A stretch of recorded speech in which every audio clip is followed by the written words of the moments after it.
वट सावित्री व्रत कथा हिंदू धर्म में अटूट प्रेम, समर्पण और पतिव्रता धर्म की सबसे बड़ी गाथा है।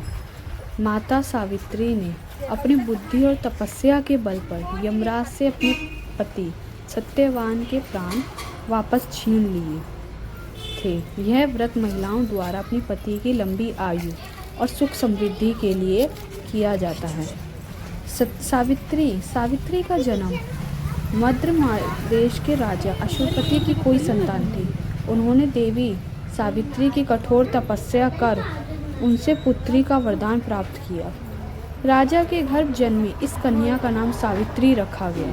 जब वह विवाह योग्य हुई तो उन्हें राजा धूमशेन के वनवासी पुत्र सत्यवान को अपने पति को चुना, जिनसे उनका राज्य छीन चुका था।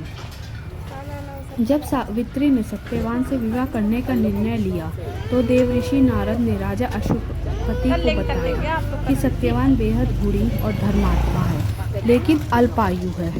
विवाह के ठीक 1 वर्ष के बाद उसकी मृत्यु हो जाएगी। इसके बावजूद सावित्री ने सत्यवान को ही अपना जीवन साथी माना। नारद मुनि द्वारा बताए गए निश्चित दिन सत्यवान जंगल के लकड़ियां काटने गया और सावित्री भी उनके साथ गई। अचानक उनके सिर में तेज दर्द हुआ। वह पेड़ से नीचे उतरकर सावित्री की गोद में सो गया। कुछ ही देर में मृत्यु के देवता वहां यमराज प्रकट हुए और सत्यवान के प्राण अपने साथ ले जाने लगे।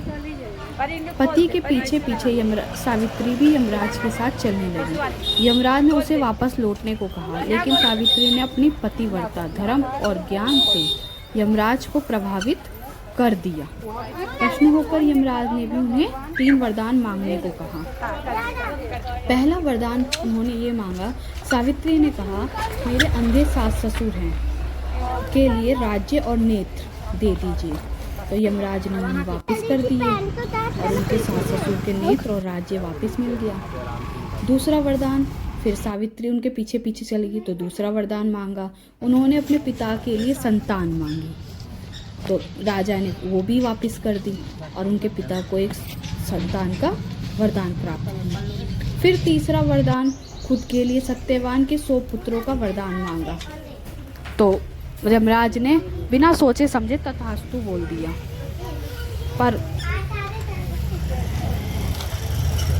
उन्होंने सत्यवान को 100 पुत्रों का वरदान दे दिया। चूंकि सावित्री पतिव्रता थी, यमराज को तीसरा वरदान पूरा करने के लिए सत्यवान के प्राण लौटाने थे और सावित्री को अखंड स्वभाव का प्रदान किया। इसीलिए सत्यवान पुनर्जीवित हुए। दोनों अपने राज्य लौटे। चूंकि सावित्री ने वट बरगद के नीचे पेड़ बैठकर ही यमराज से अपने पति के प्राण वापस पाए थे, तो उन्होंने वट वृक्ष की पूजा करने का विधान है। इसलिए हम इस दिन वट वृक्ष की पूजा करते हैं। इस दिन बरगद के पेड़ में ब्रह्मा, विष्णु और महेश का वास माना जाता है। इस दिन इनमें तीनों प्रभुओं का वास माना जाता है। इसलिए हम वट वृक्ष की पूजा उस दिन करते हैं। पूजन की विधि, इस दिन महिलाएं सुबह स्नान करती हैं और 16 श्रृंगार करके अपने साथ पूरा श्रृंगार रच के चारों ओर आते। वो पूजा अपना सामग्री, जितना भी फल दूध जो भी अपना सामान है सारा ले जाती हैं। अपने रिवाज के अनुसार सारे ही सामान लेके जाती हैं। इसमें सबसे ज़्यादा मान्यता सूत धागे की है। सूत धागा लपेट कर परिक्रमा करती हैं। इस व्रत को पूरे विधि विधान से करने के लिए ने देवी पार्वती से कहा, सावित्री व्रत के दिन प्रातः स्नान करके सास ससुर का आशीर्वाद लेना चाहिए। वट वृक्ष के समीप बैठकर पंचदेवता विष्णु भगवान का आह्वान करना चाहिए। 3 पुष्प 3 तिल लेकर ब्रह्मा जी और देवी सावित्री का आह्वान करना चाहिए। ओम नमो ब्रह्मा सावित्री उत्तिष्ठे सुप्रविष्टा भव। इस दिन जल, अक्षत, सिंदूर, तिल, फूल, माला, नवेद, पान अर्पित करना चाहिए। एक आम या अन्य फल लेकर उसे वट पर जल अर्पित करें। यह आम पति को प्रसाद रूप में खिलाना चाहिए। कच्चा सूत लपेटते हुए 7 या 21 बार वट वृक्ष की परिक्रमा करनी चाहिए। वैसे 108 बार वट वृक्ष की परिक्रमा करना सर्वोत्तम माना गया। इस व्रत का पारण काले चने से करते हैं, क्योंकि काले चने के रूप में ही सावित्री को उसके पति का यमराज लौटाए थे। इस दिन लोग काले चने कहते हैं वट वृक्ष में चढ़ाना चाहिए, और क्या कहते हैं भीगे हुए काले चने, आटे से बनी मिठाई, पूड़े, गुलगुले या कोई भी आप फल ले सकते हैं।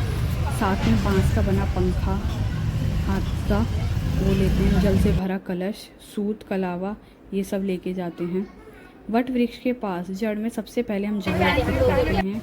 वृक्ष पर रोली, कलावा, हल्दी, अक्षत का तिलक लगाते हैं। इसके बाद कलावा, जनेऊ, फूल चढ़ाते हैं। बांस के पंखे से वट वृक्ष की हवा करते हैं और माता सावित्री को श्रृंगार का सामान अर्पित करते हैं। फिर वट वृक्ष की परिक्रमा करते हैं और उसके चारों ओर सब वो सूत लपेटते हैं। परिक्रमा के बाद आप वट वृक्ष के पास खड़े होकर उसकी कथा सुनते हैं और समय अंत में कपूर और दीपक जलाकर उनकी आरती करते। पूजा के बाद क्षमता अनुसार जरूरतमंदों को दान करते हैं। और वट वृक्ष पे हमेशा अपने सुहाग के लिए इनकी पूजा करना हमेशा आवश्यक है। जैसे ही आपको अपनी क्षमता अनुसार फल, मिठाइयाँ जो भी हों उनका भोग लगाएं भगवान को।